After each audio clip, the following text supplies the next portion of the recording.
improvise, adapt, and overcome. Hey everyone, welcome to the Carry On podcast with your host, Brad Colbert, the Iceman, and our weekly SITREP edition, giving you a once around the world on military events, current events, and pretty much anything topical that I find of interest. And I've found a few things that I'm going to talk about today. Some exciting things, administrative. We have an upcoming newsletter that we are looking to put together, which is essentially just a reminder of some of the guests that we're going to have on. I'm also going to drop in some book reviews, movie reviews, because I love movies, and a few other surprises. If you want it, great. If you don't, it's fine too. I am always available via podcast, YouTube, and a host of other media. In addition to some of our wonderful content, we also have some amazing shows that we have been on and shows that are upcoming. So when they come, I will plug those in, give you a reminder, put links in below, et cetera, et cetera. So for those of you that have decided to show some additional support on the Patreon, I very much appreciate that. And use the contact email. If you have questions, comments, concerns, or you just want to rant, contact at bradcolbert.us. We read each and every one of them, and if we personally don't respond, I'll throw some stickers your way. Tonight's beverage is Mitchell's Sour Mash Whiskey, old company, been around since before the Revolution, as a matter of fact, according to their label anyways. It's good. I don't think it is as punchy whiskey as I would normally partake in, but I'll tell you, it's very drinkable. For those of you that are not entirely up to snuff on sour mash, perhaps that's something we can talk about in a future whiskey and bullshit episode available to our Patreon subscribers. Recently, we had Alex Lemons, author of the book War Body, on the show. Stay tuned for that episode to drop. The whiskey and bullshit is exceptionally good. I think you'll like it. So, moving on towards the topics of the day, let's do our normal MO and do the once around the world. And we're going to start with CENTCOM, the Middle East. If you have been paying attention to the crisis involving Iran, you are probably already familiar with the fact that there's a carrier strike group in the area. Carrier strike group presents a massive amount of projected U.S. force. Aegis destroyers, submarines, of course, the carrier itself, and all of the fixed and rotary wing aircraft that it has. There's also oftentimes a Coast Guard escort, which, before you decide to roll your eyes, don't underestimate the Coast Guard cutters. They do bring a lot to the table, not just in firepower, but command and control and search and rescue. So they are always a force multiplier. In addition to the carrier that's already on scene, Gerald Ford has just been tasked to enter the area as well. Now, they're not both going into Iranian waterways, but you are going to have both carrier strike groups within distance of Iran. This does a couple of messagings. It tells Iran that we are absolutely serious about a military option should diplomacy fail. And it also tamps down on any proxies that may decide to get excited in the area and continue with their small boat harassment campaigns and some of those drone attacks that we have seen previously. Now, in addition to that, in CENTCOM's AO, we also have the Al-Tanf drawdown. That is a U.S. installation that has been there since the initial civil war in Syria. It sits in a very strategic location in the corner of Jordan and Iraq and Syria, and that has been drawn down. Now, if you've been paying attention on previous SITREP editions, we've talked about U.S. forces drawing down in Syria and really consolidating towards a single location. So this is planned and this was forecasted. This is a deliberate transition of the anti-ISIS mission. One of the things that you want to watch for when we draw down postures like this is ISIS exploitation attempts. They may see this as U.S. forces weakening and decide to probe the lines or at least test our patience. It'd be a big mistake, but that's okay. They're welcome to try. It also allows partner forces to posture a bit more as well. So we're not doing this one alone. We do have building relationship with the newly incepted, I'm not really sure, Syrian government. We've talked about the person that's at the helm in previous SITREP editions, and he's not exactly the nicest guy, more of the person that is there conveniently at the moment. Now, CENTCOM did report strikes against ISIS targets in Syria January 27th, all the way up to February 2nd, while a lot of our joint partners in the area sustained pressure. So this is not going away. This is an enduring mission, but it is a reconsolidation that I think is in keeping with President Trump's national defense strategy of 2025, and then kind of just our evolution on global events. We will continue to attack ISIS and other terrorist organizations wherever we find them, but we also have other business as well. So it's reduced fixed exposure politically and militarily while maintaining overwatch and continue to do strikes. So yeah, we'll report on activities involving the carrier strike groups, plural, if there are any, but so far things have been pretty quiet, and it's kind of what I expected. Moving over to SOUTHCOM, the Western Hemisphere, we are continuing to conduct lethal strikes, and they are escalating on narco trafficking, I believe is the buzzword that is being used for these vessels operating along known routes in the Eastern Pacific. Specifically, they struck a target on the 9th of February and 5th of February, both attributed towards Joint Task Force Southern Spear. Remember, you've got a large amount of U.S. ships parked off the coast and in those waterways, to include a Marine Amphibious Readiness Group, which has, a couple thousand Marines on it. Campaign, it's operationally linked to the Coast Guard's broader interdiction surge. So they're really there as enablers. They're not the focus of the Southern Spear Joint Task Force.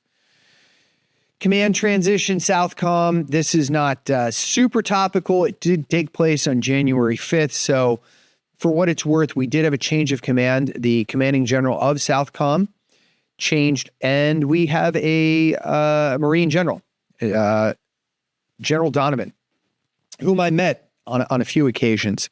Seemed like a stand-up guy. He's got a great resume. I mean, what more do you need to know? He's a Marine. So I expect that he is going to take charge pretty quickly. He's replacing an Air Force Lieutenant General. I don't know the gentleman, Evan Pettus, Pettus. So I apologize. I have cautioned you in the past that I am challenged linguistically when it comes to some of these names, and I don't speak foreign. So yeah. Canal, Panama security training activities.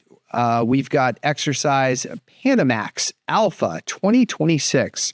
I swear to goodness, I don't know who comes up with these names, but I love it. So that's with SOUTHCOM support, and that's things like jungle operations, patrolling, survival, medevac. It's basically strengthening our partner ties with the Panamanian forces. And we've had some pretty good relationships with them, for decades now. So that's enduring task. The United States military does joint training with most countries in the world, at least the ones that are not trying to actively assassinate us. So this is just news. Nothing particularly exciting, but putting it on your radar. We also have the U.S. Naval Institute that reported a collision on the 12th of February between a replenishment ship and another naval ship, the USS Truxtun. Now, I will explain just a little bit about this. This is fascinating, having participated in many of these before. A United States naval ship underway in the ocean has a couple of options for replenishing its perishable supplies, whether it's food, whether it's ammunition, whether it's diesel, aviation gas, you name it. It can pull into a port and it can take on supplies from that port. It can do a vertical replenishment, where helicopters will sling load equipment, drop it onto the flight deck of the ship. And flight deck doesn't have to be big. When you're sling loading equipment, it can be relatively small space. But the predominant way that it's done is what's called an underway replenishment. You have a replenishment ship or a supply ship. In this case, it is the USNS Supply. Great name. Love it. And the supply ship will pull up alongside the vessel that is going to be replenished. And they take an M14, they shoot a line across. That line is attached to a bigger line and a bigger line. And eventually a fuel hose or two will make their way across on a cable. And in addition to that, you're going to have another cable used to bring supplies over. It's basically like a zip line. You have pallets of equipment wrapped in net. It's attached to a metal clevis. It's attached to a zip line, and the zip line just goes from one ship to the next. And all of this is done while both ships are maneuvering. Now, in this case, there was the supply ship in the middle, and you had a ship on the left, and you had a ship on the right. And it's not unheard of. It's a tricky maneuver, but it's doable. All three ships have to maintain the same speed. They have to maintain the same course. But it's an ocean. And in this particular instance, the ocean decided to push back. The ships nudged one another. Two sailors had minor injuries, and the ships were fine. One of them pulled into port, probably to hammer out the dents and to put a fresh coat of paint on. But this type of underway replenishment happens all the time with ships.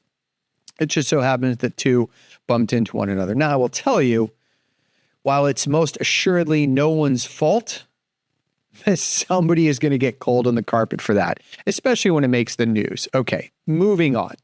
CENTCOM is continuing to put more coercive actions and maritime emphasis and more willingness to label trafficking networks in these quasi-terrorist terms. And it is interesting to listen to because words matter. And when you start changing the definitions of some of these narco or drug suppliers to narco terrorists, the legal justification increases with it, at least insofar as the U.S. laws are concerned, which, let's be honest, that's what we're focused on. So striking boats and seizing cargo vessels can produce immediate disruptions, but it also creates lawfare exposure. We have disputes over jurisdiction, proportionality, and political blowback, especially if our adversaries frame it as a blockade behavior or extraterritorial enforcement. So when we start codifying some of these targets as terrorists, be they narco or otherwise, it kind of is just the law that we have to play in order to continue to do this. So we talked about Panama. When we frame this interoperability as training, Panamax branded activity, it does signal continuing U.S. priority on the Canal District. And it really, if you read through the lens, it's this wider U.S.-China competition and regional politics. China is incensed that they were booted out of Venezuela. They had road and belt initiatives with that country. They were clearly profiting from oil, and not necessarily from their pocketbook, but they needed that petroleum, and we basically just took it away from them. So when we strengthen our ties with countries in our hemisphere, it is in altruistic reasons, but it is also to give a huge signal towards Russia and China. Okay, let's go over to INDOPACOM, so India-Pacific. The U.S. Naval Institute reports that the Army stood up a rotational force in the Philippines. Army Rotational Force Philippines is actually the name of it. They can't all be winners, right? Some of these names are just rather innocuous.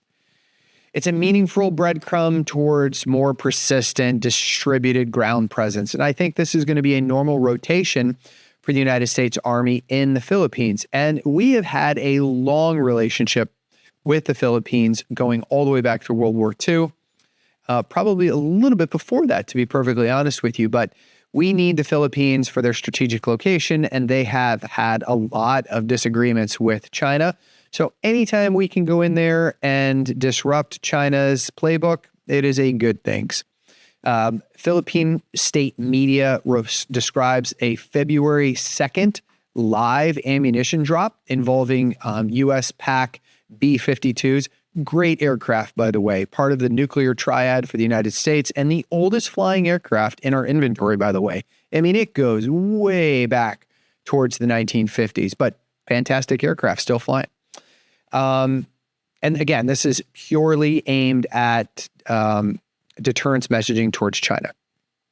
We have the Seabees returning to INDOPACOM after a long gap. So the Seabees is the Navy Construction Battalion. It's NM, Naval Maritime Construction Battalion, or CB, right? For the last two letters in the acronym. And NMCB 11 is returning after, it's been, the last time they were there was 1953. Interesting footnote on NMCB 11. The only CB battalion, that's a bit redundant, the only construction battalion in the Navy to have had a Medal of Honor recipient. Great history. If you want to look them up on the internet, fantastic. Goes all the way back. They were attacked and machine gun nests were stormed. I mean, it's the kind of stuff that gives you goosebumps when you read it. February 9th, we had U.S. forces boarded and interdicted a tanker, the Aquila 2.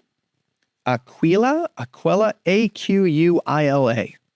Aquila. I just like the name.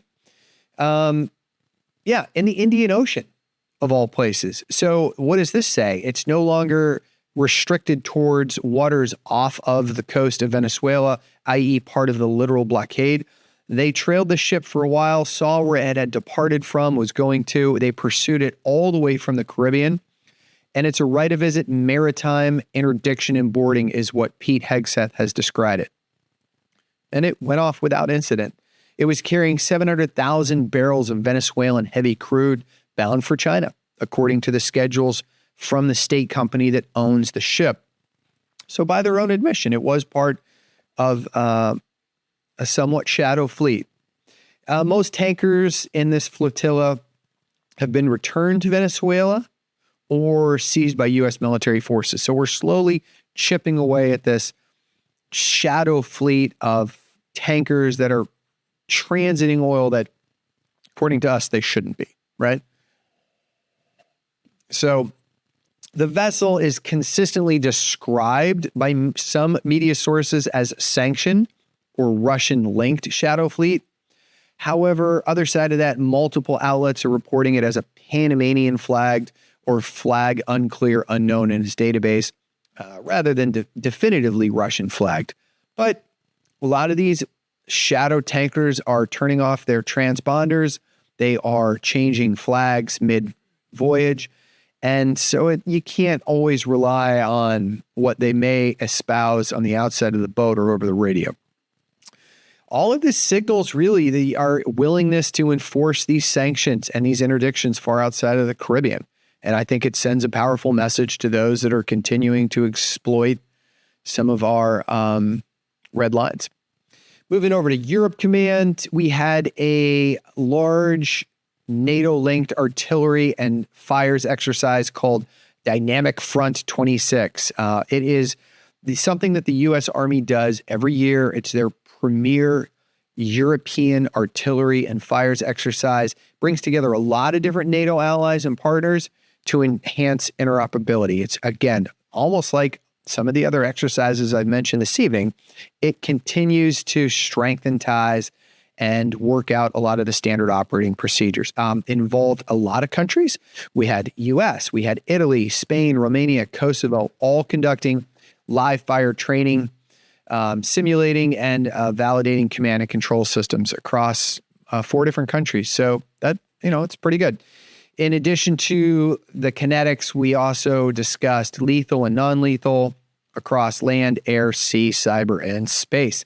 And cyber and space, that's the latest terrain. So they are included when we talk about, air, land, and sea. You're going to hear space and cyber almost always added on because it is terrain, especially space. We'll talk about that in the next segment. So, yeah, we're continuing to encourage Europe to be responsible for its own defense. It is not an overnight transition, and it is going to require a tremendous amount of introspection from a lot of these European Union countries, specifically Germany. If you don't know, Germany is really the logistical backbone of NATO. Without Germany, NATO doesn't work. They provide a tremendous amount of logistics, whether it's transit hubs, rail hubs, ports. I mean, if U.S. forces and some other countries' forces are going to flow in to theater, they're going to do it through Germany. They also have a fairly loud voice in NATO and in the European Union at large, for their economical prowess and a couple of other reasons. NATO is not a fragile military construct, but I will tell you that it's made up of people, and people are messy. And if it seems like I'm digressing slightly, I am, and I apologize for that. I was just reading an article about a 3-day war game that took place involving a couple of different individuals. It was a war game to decide what would happen if the Russian forces were to mass on the border of Lithuania, which is a NATO country, and then force their way through. And yeah, it was interesting. At the end of the war game, what it really demonstrated was the NATO's paralysis if the United States fails to basically take the top rung of the escalation ladder. But that's a story for another time. Let's continue our walk around the world and move to AFRICOM. Recent strikes on the 10th of February against Al-Shabaab and ISIS Somalia on February 3rd. We already covered that one, but I wanted to throw it in there just for context. This has been explicitly coordinated with Somalia's federal government, and it's pretty good. Essentially, the U.S. is continuing to hold to this low visibility, high precision model designed to degrade leadership and capability, but not requiring a large U.S. footprint. And it also helps reinforce partner legitimacy with the Somali government. It's great. I think it's great. NORTHCOM, wow. So that's us here in the continental United States. 10,000 or more service members are deploying or have deployed to augment Customs and Border Protection's mission, with numbers fluctuating as rotations and taskings change. Most of us have seen headlines talking about this, and it is continuing to expand as the administration sees fit, more or less. Major U.S. media reports controversy around the National Guard deployments. Understatement. Yeah, we'll see what happens. I don't want to get into that too much. We've talked about that before, and that's a rabbit hole I don't want to go down to this evening. So let's go up, and I mean way up. Let's go into space. Space Command, Space Systems Command, essentially, is awarding launch task orders aimed at missile warning and missile tracking improvements. That's contracting stuff. That's infrastructure stuff. But, it's important when we talk about space as terrain, and it absolutely is. That is, okay, I've said this before, but I can't get away from the cliche because I love it so much. It is the final frontier. I read a very interesting article earlier today from one of the scientific magazine publications about firing a gun in space and what would happen. Can you do it? Apparently you can. Gunpowder is self-oxidizing, which means it brings its own oxygen to the table. The projectile would propel. In fact, the projectile would go forever, and billions of years, according to, this particular article. And it just brought forth this amazing, quiet space battle that takes place on the moon long after I'm gone. Yeah, sorry, I really went down a rabbit hole. Okay, so Reuters reports that the Space Command just contracted for $3.5 billion for 72 infrared satellites. This is going to help us improve our missile warning and tracking. I feel things of this nature are infrastructure tying into our Golden Dome, which we talked about before. It's this missile defense system for the United States. I'd like to bring back Ronald Reagan's Star Wars initiative because I like the movie Spies Like Us, and I just makes me think of that movie, and now I want to go watch it. Maybe I will. Space Force is aligning more directly with Homeland Defense Command structures because remember we talked about this new NORTHCOM component, and it's going to tie in more and more into our strategic homeland defense. Okay.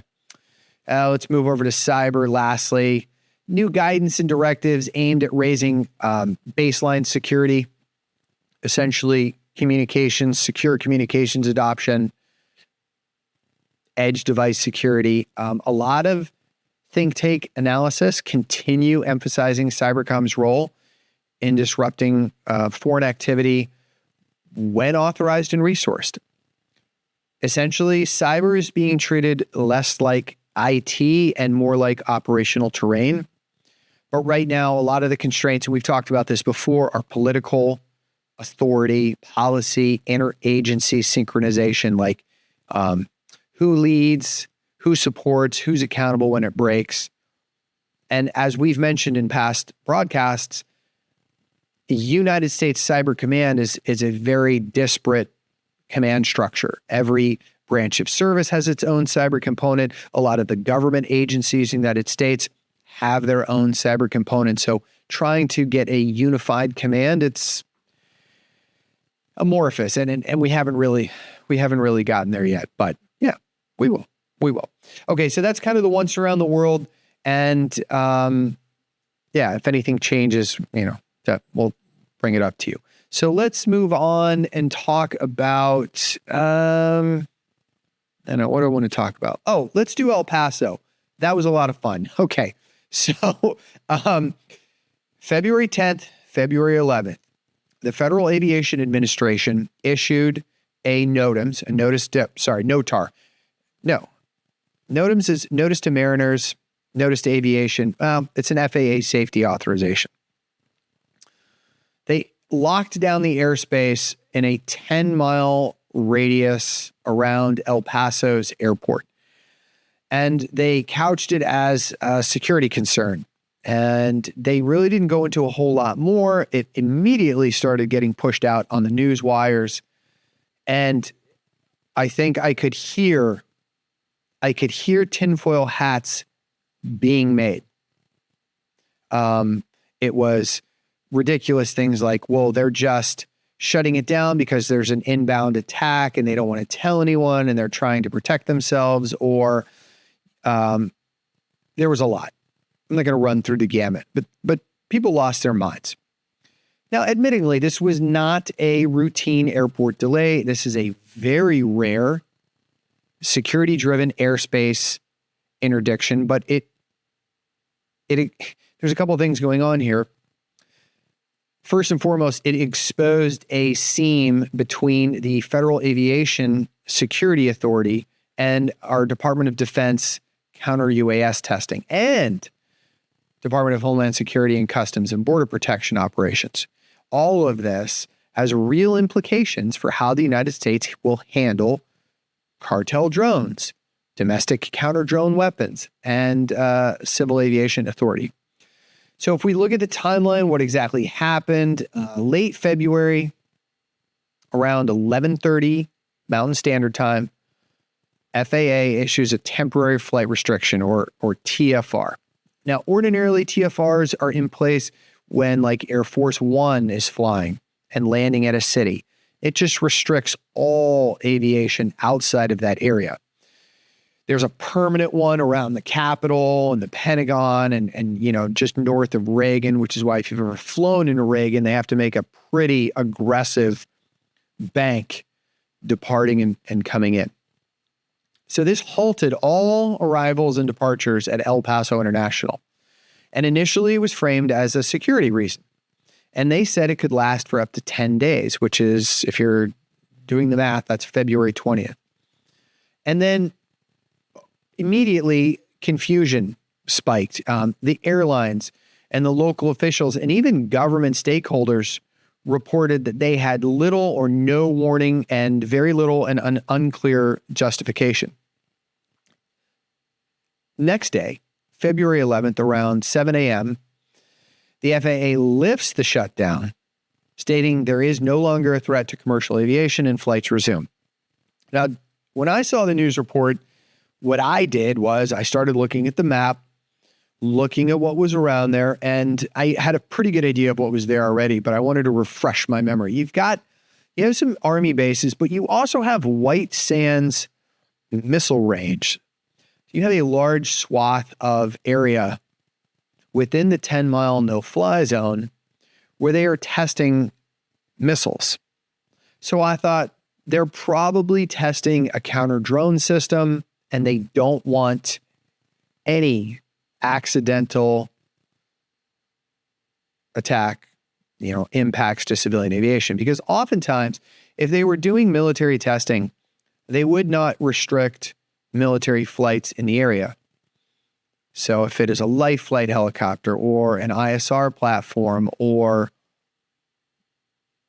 a command and control platform that is airborne, or even just an aircraft that's helping to run sensors on whatever test they're running, it would normally be allowed to fly, and in this case it wasn't. So that kind of made me think they were testing a counter-drone technology, and then they just didn't want to risk a civilian aircraft going down. But the next day, it was lifted, and what the official line was, it was a cartel drone threat that was neutralized.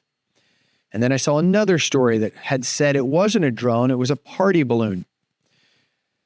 It's kind of fallen off the radar publicly, but there's still news outlets that are out there that are reporting that there was cartel drones that were reported to have made an incursion into U.S. airspace across the border from the south, and that they were shot down. But inside baseball narrative, the trigger for this shutdown, the TFR, may have been a laser-based counter-drone system that was being tested or used near El Paso, adjacent to the Fort Bliss area. In my mind, that's the more likely story. Doesn't mean that there's not a boatload of drones from bad actors flying across the border, because there absolutely are. But I think that in this case, a more likely scenario was they were testing a new counter-drone system, and they didn't want civilian aviation or any aviation to be in the area. But this raises concerns holistically about aviation safety and forcing a blunt safety action. This incident sits inside of a broader U.S.-Mexico tension arc over these cartel drones. The Mexican president says, we don't know what we're talking about. I don't believe that. I think we do know what we're talking about. There has been something like, 27,000 drones that have flown within 500 meters of the U.S.-Mexican border. A lot of these making their way over. Anyways. But we're kind of missing the point here, which is that the shutdown happened first, and then the explanation came later, and the explanation itself is contested across different agencies and reporting. Was it drones? Was it a counter-drone system that the U.S. military was testing? Was it a party balloon that somebody mistook? I'm not buying that, because if it was, you wouldn't have the foresight to restrict airspace ahead of time for 10 days and then just lift it. The Federal Aviation Administration, their assertion is that if an on-the-ground counter-drone activity has the potential to introduce uncertain hazards to commercial aircraft, then their their fail-safe, their default fail-safe is to close the airspace. They just ground aircraft and they close it, even if the move is politically ugly. And I get it. The United States, since September 11th, I mean, let's be honest, since planes were flying, we're very sensitive to airplane crashes. Absolutely understand. But that's their culture. Remove the aircraft from the equation, which, if you look at the implication for this, you can expect more aggressive, localized actions near some of these sensitive infrastructures when counter UAS is active. Unless the interagency process is tightened. There's a lot of people on the Hill that are pretty upset about this because it's embarrassing. You know, there's very little coordination between the Department of Defense and the FAA. If you're going to be testing, put it out. I believe in transparency. I mean, obviously, you don't want to describe the system that you're testing, its capabilities and limitations. I get that. But just say, and then be realistic. If you think it's only going to take a day, and oh, by the way, fellas, it really shouldn't have taken, 10 days of a restriction is a little excessive. You just shut it down for a day and you do it overnight where civilian aircraft are minimally impacted. But this civil and military coordination, it's not a paperwork problem. It's a readiness vulnerability when you think about it. Reuters reports that lawmakers call the episode a real coordination breakdown between the FAA and the Pentagon. And it was. AP reports that this event is tied to disputes around counter-drone measures and our interagency alignment.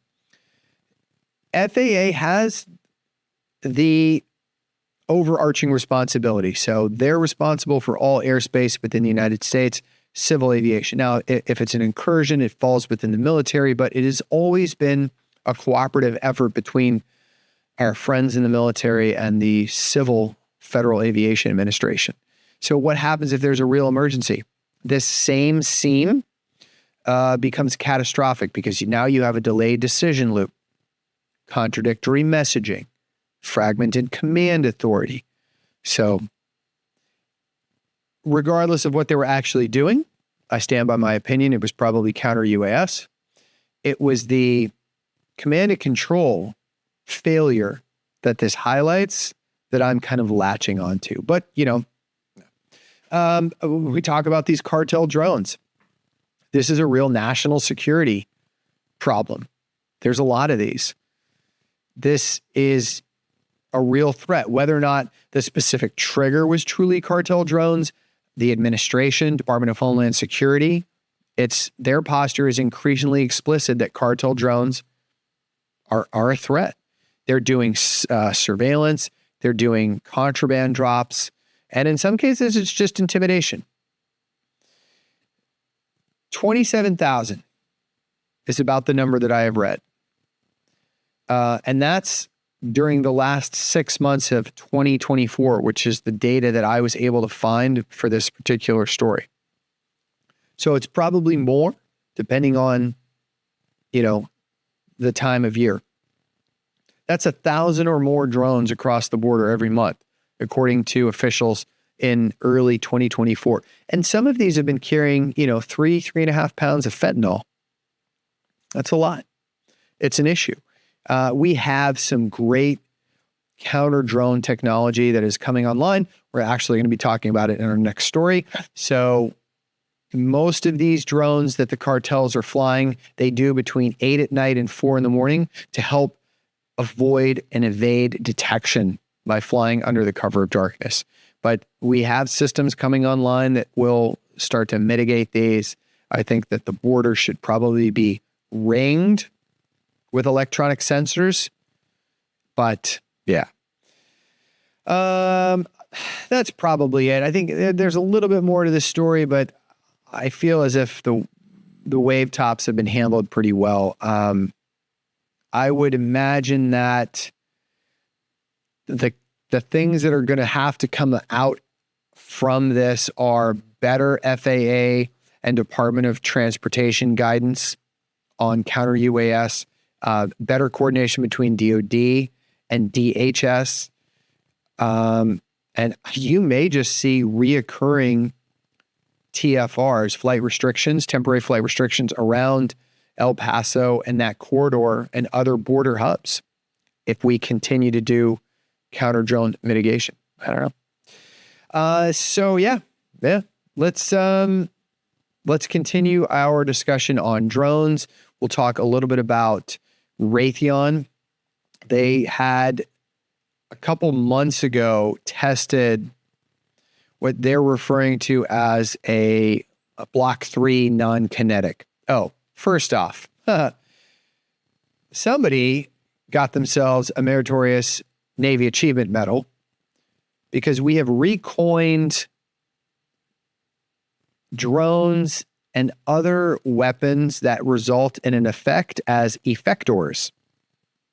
Yeah, it's not a drone anymore. I mean, it is. It's an unmanned aerial system or it's a drone, but the nature of the weapon is referred to as an effector. So I'm going to use that now. I'm just going to walk around town and just refer to parts of my body as effectors. He said knowingly. So Raytheon has been working on, and they're not the only ones, but this is a company that had just demoed some of their technology, and it's pretty interesting. Raytheon demonstrated this non-kinetic, reusable effector called the Coyote Block 3.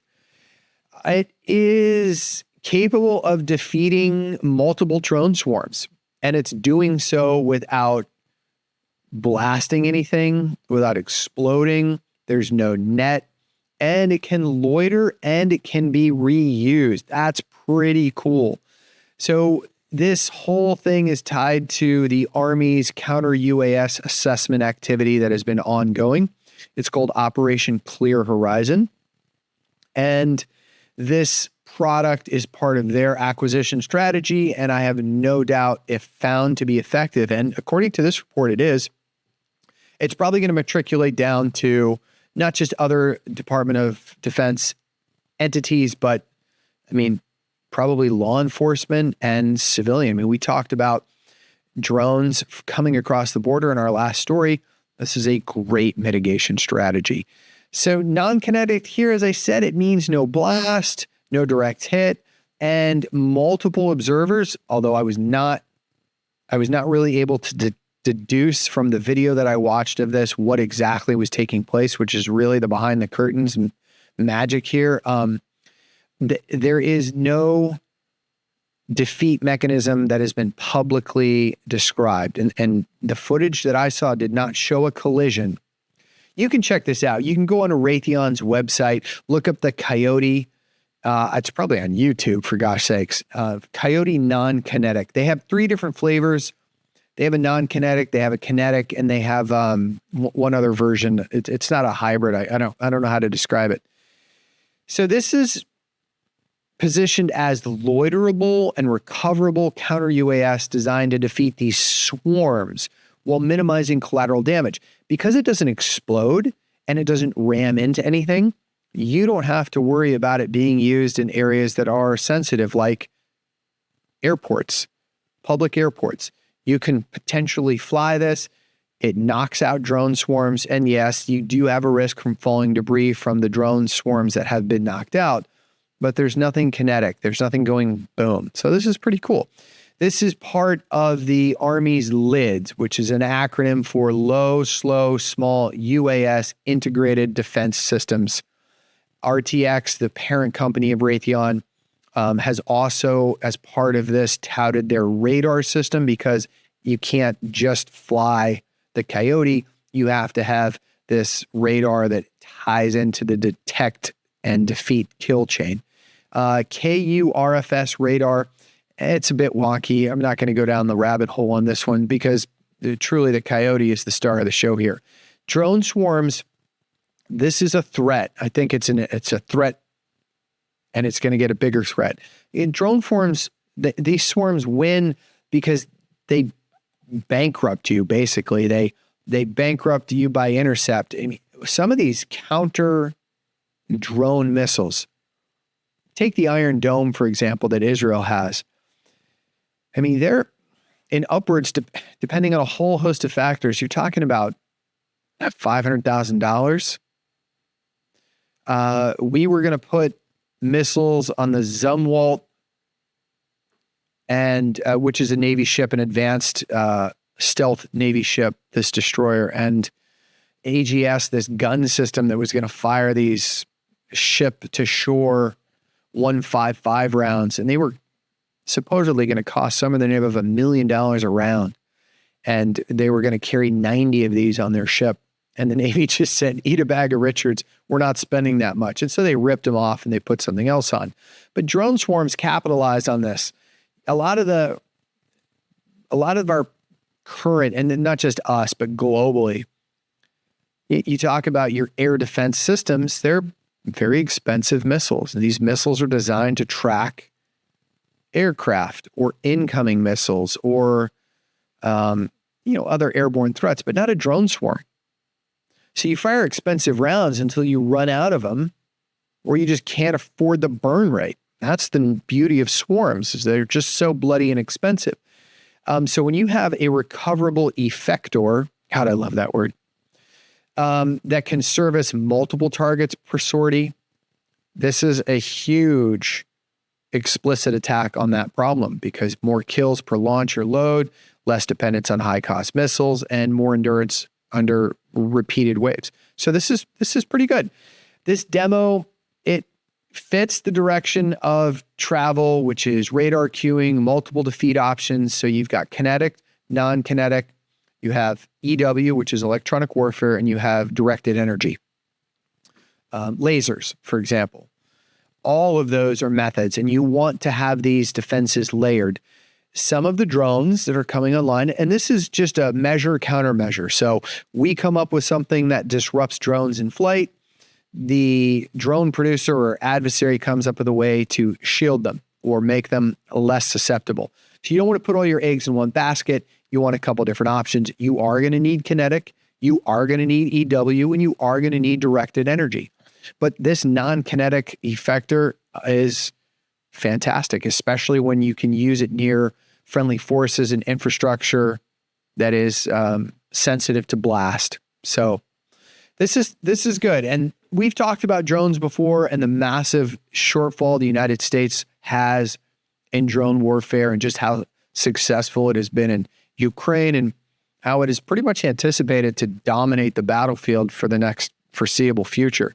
Having a mitigation strategy is huge, and this is an affordable option in according to them anyways, a growing demand and expansion of Coyote production. So that's the subtext. Really, the Pentagon wants counter swarm capability that can be fielded widely, not just this science project. This is great for convoys. This is great for FOB perimeters, forward operating bases. This is great for forward arming points. Anywhere where you have a loitering drone that can just run a racetrack and could potentially knock out swarms or individuals. Short notice, you could use it for that. Yeah. And then anywhere where, dense airspace would preclude using explosives. Airports, around national capital regions, something like that. What's really fascinating, though, is that, and I understand why, is that Raytheon has not described the defeat mechanism. So we don't know how this is working.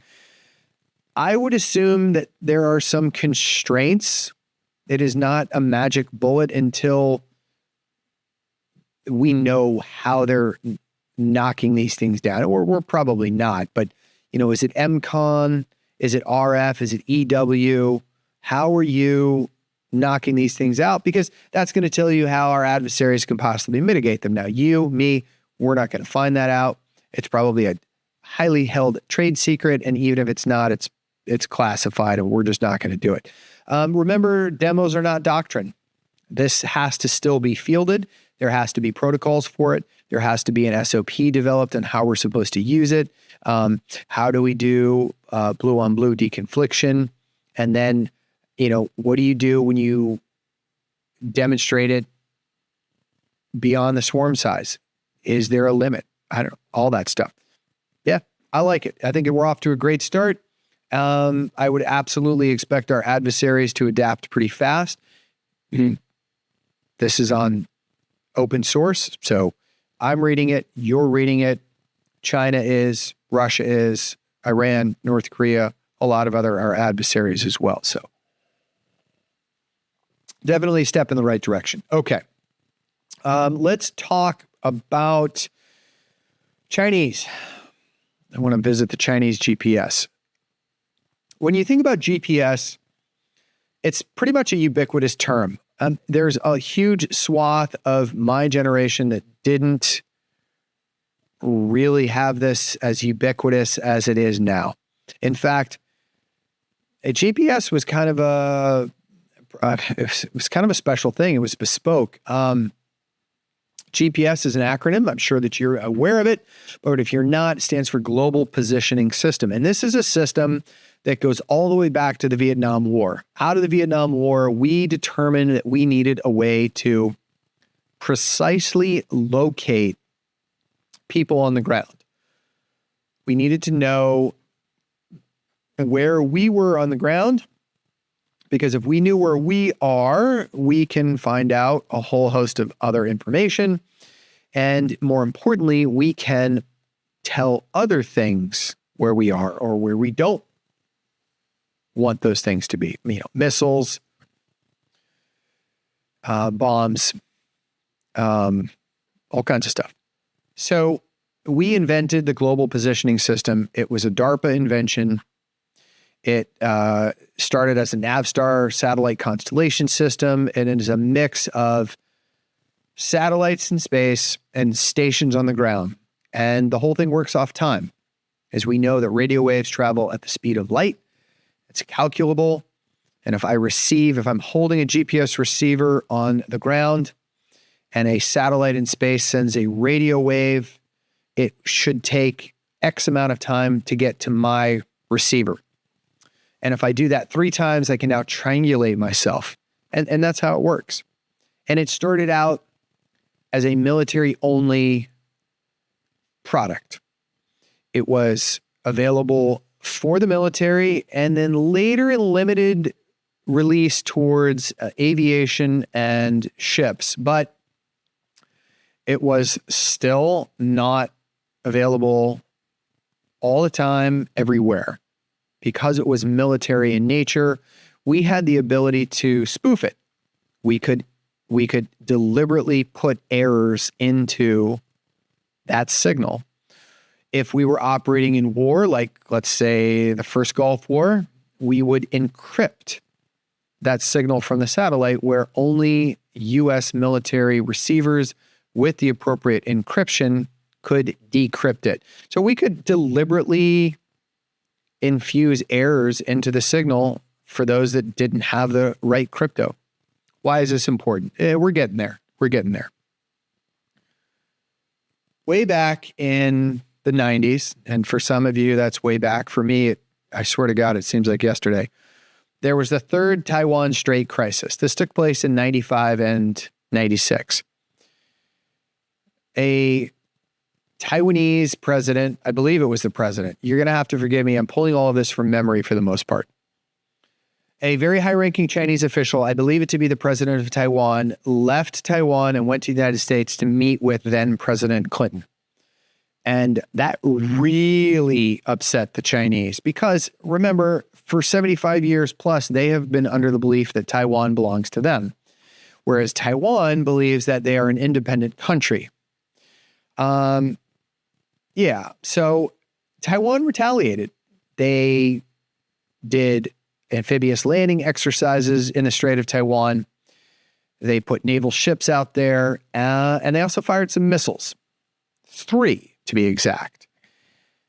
One of these missiles hit the target that they were supposed to hit, which was, I want to say, an island or a target that was 30 miles away from Taiwan. Again, you're asking me to pull all of this from memory, so, give me a little bit of latitude here.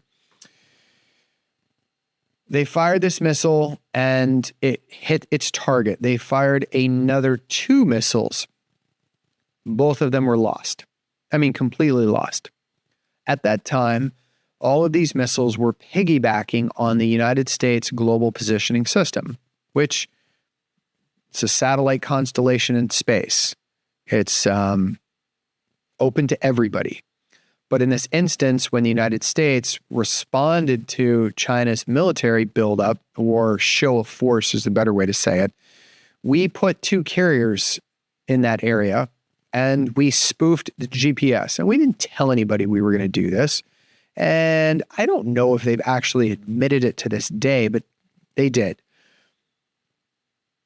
Everybody knows they did. And these 2 missiles lost guidance. They disappeared.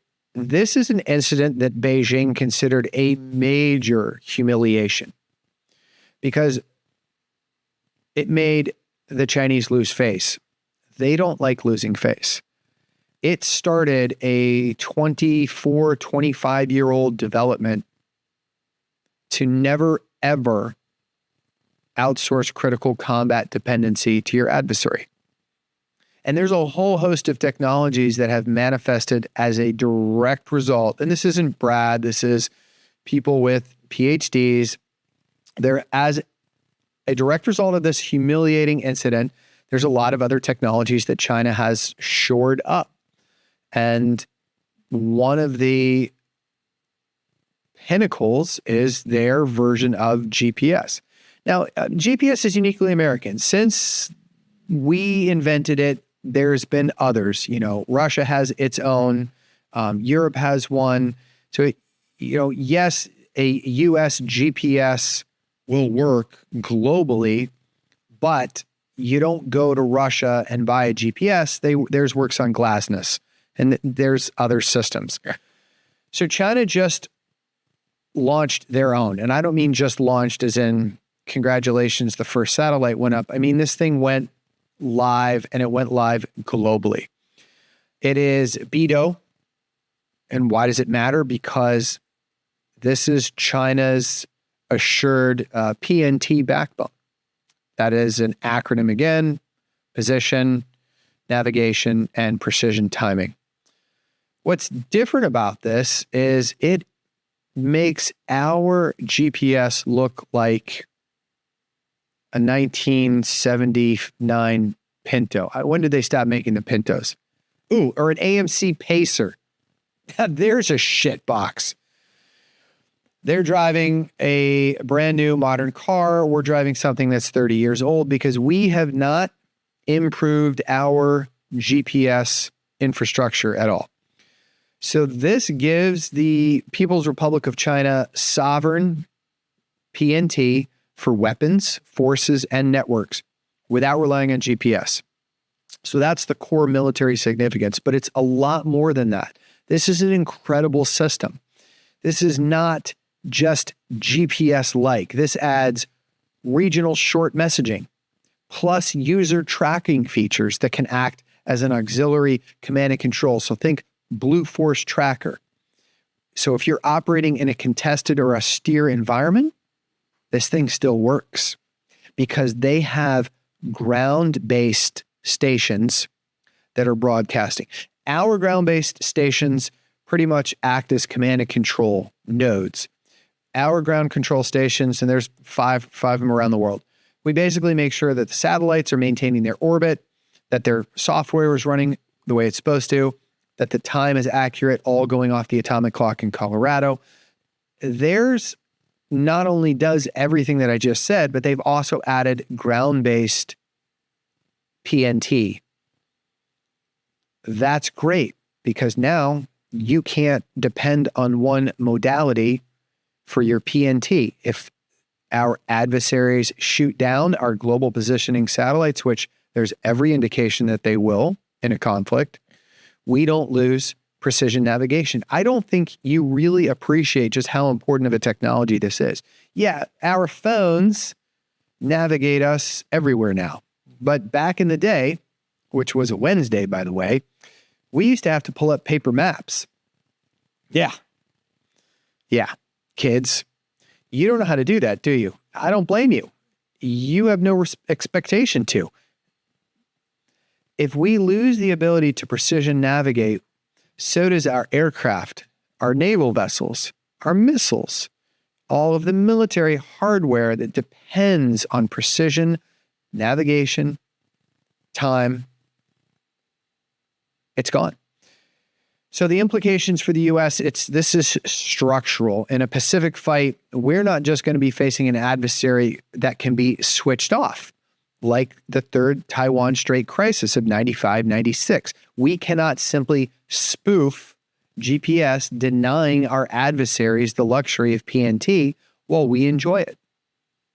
We are now facing an adversary with its own resilient PNT, and this raises the burden exponentially on the U.S. and allied EW, electronic warfare, cyber, and counterspace. Counterspace, that which counters the things above us, not where I put my breadbasket, counterspace. I thought it was funny. This raises the value for sure. So this constellation plus this ground segment and the user ecosystem, according to a 2024 Department of Defense report, BeiDou has 49 operational satellites and notes global versus agency-specific accuracy standards. So what I mean by that is globally, you have 3.6 meter positioning for the public. So anywhere on the planet, anyone who uses this system knows where they are within 3.6 meters. If you are in Asia Pacific specifically, that improves to 2.6 meters. And you ready for this? Encrypted users have position accuracy to 10 centimeters. That's better than ours. Officially, China is framing BeiDou as global, all-time, all-weather, high-accuracy PNT. Why does the People's Liberation Army care? Because reasons I just said. When it comes to warfare, timing is king. Precision timing synchronizes networks, sensors, data links, electronic warfare, missile salvos, unmanned aerial vehicle swarms, logistics. If you can keep time and position in a jammed environment, you can keep fighting. And the ability for these systems to have person-to-person messaging, bro, now you can command and control troops on the battlefield with, granted, it's limited, but order acknowledgement, fragos, and you know where all your people are in real time. This is a huge force multiplier. This is going to allow more independent missile fires for them, glide bombs, loitering munitions, artillery rockets. Yeah. Let's see. What else do I want to talk about when it comes to this? This is going to help out in so many different ways. And I think it just shows the fragility of the U.S. system by comparison. I'm still blown away by this regional short message communication capability. This adds a layer of command and control, mass communications. You could send out mass messages to the battlefield amongst all of your BeiDou users and user tracking. So even if you degrade the satellite or terrestrial comms, they have a very durable messaging-like functions that can at least give units a thin but durable coordination channel. I think it's pretty amazing. This is going to be huge in a Pacific Island campaign, the likes of which we anticipate as the next regional conflict. This is where it can optimize coverage, augmentation, user equipment. It's, This system It's unknown whether it has spoofing, but as I mentioned, for special users to locate themselves within 10 centimeters with encryption, that leads me to believe that there is spoofing capability. Yeah, but I don't know for sure. I like the fact that they have this backup ground node. They have done a lot of infrastructure behind all of this. This is big geopolitical leverage too, because they're now going to offer this service and incentive as part of their Belt and Road Initiative to partners that are aligned with them. So they're already talking about adoption across 100 plus countries in Africa, Asia, and Europe in civilian facing services. So that means that a lot of the world switches to a Chinese based standard. This helps out with their smart cities and their safe cities. And all of this tilts towards a People's Republic of China ecosystem. You don't want this. You don't want this.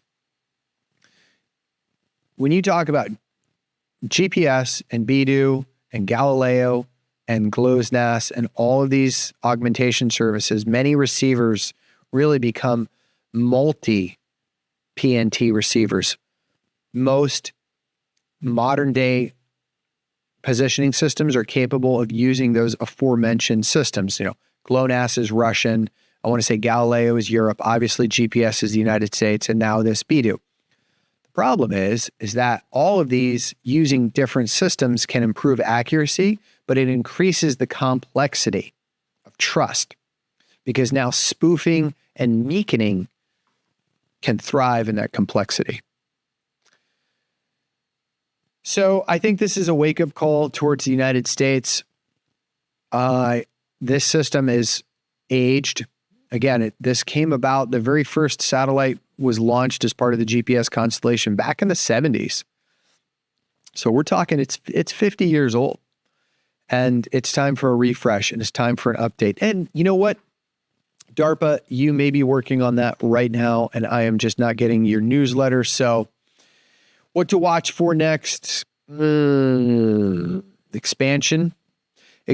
of regional augmentation, ground uplink infrastructure in the Pacific, definitely increased interference incidents. That's what I would look for next. But our response, I don't know if there is one.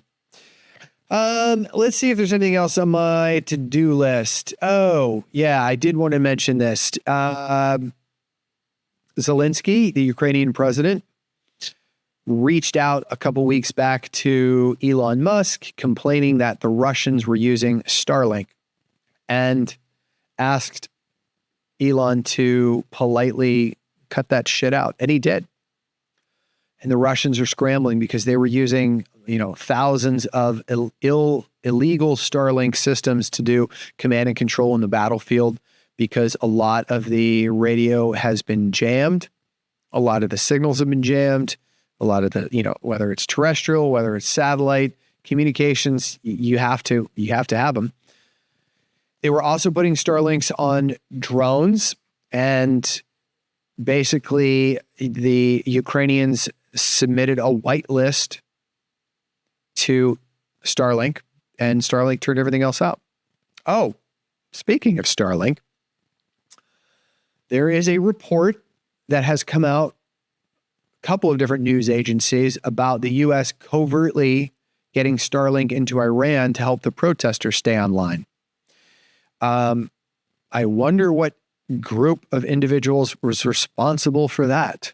I can only think of a couple, but I think that's pretty amazing. It shows the ability to think outside of the box. I think Starlink is an amazing system. I know that Jeff Bezos and Amazon are launching theirs here pretty soon. I don't know why. I think that kind of saturates the market. It certainly saturates space, but the ability for the Iranians to broadcast a lot of their updates, their social media, all of this was in thanks almost entirely to Elon Musk's SpaceX Starlink. I think it's pretty good. The systems, the legal backdrop, yeah. We're going to leave that one alone. We'll probably have to circle back to this story because I want to do a little deeper dive and I want to look into this with a little more. But this is more than just Elon Musk turning it on. This is state action, procurement, logistics, covert distribution. So there's more to this than I would like to just do a drive-by on. But this, yeah, operationally, this changes the street level fight. So we're probably going to revisit this more. I think that's the update for today, February 13th. I do apologize for not releasing tonight's episode on its usual time slot, but look, sometimes production schedules slip. Sometimes I wait for stories that I think are on the horizon to drop. I have been keeping my eye closely on the Iranian and U.S. negotiations, which have not really bore much fruit. The second carrier strike group on its way into the region. It is coming up on a weekend, and I privately wondered if we weren't about to launch sorties into Iran, but if we do, we'll break in with breaking news. Be that as it may, thank you for listening. Thank you for watching. Continue to stay tuned, and I will continue to give you my unvarnished opinion and, of course, recommendations on what to drink while enjoying it. So, until next time, as always, I am Brad Colbert, the Iceman, encouraging you to stay frosty. Improvise, adapt, and overcome.